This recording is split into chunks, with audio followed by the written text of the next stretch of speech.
இவர் பெயர் பிரதீக் ஜோஷி. லண்டனில் 6 ஆண்டுகளாக ஐடி துறையில் பணியாற்றி வருகிறார். இவரது மனைவி டாக்டர் கோமி வியாஸ் உதய்பூரில் மிகவும் புகழ்பெற்ற டாக்டர். இவர்களுக்கு அழகான 3 குழந்தைகள். இந்த 3 குழந்தைகளையும் மனைவியையும் அழைத்து கொண்டு லண்டனில் குடியேற வேண்டும் என்பது பிரதீக் ஜோஷியின் கனவாக இருந்தது. இப்போதுதான் அது நனவானது.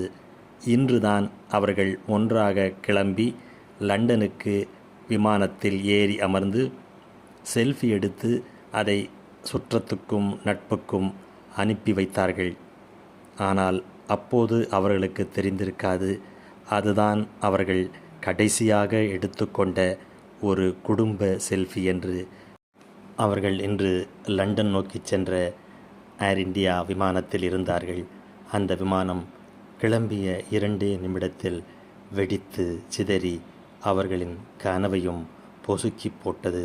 ஒரு குடும்பமே நொறுங்கி எரிந்து சாம்பலானது.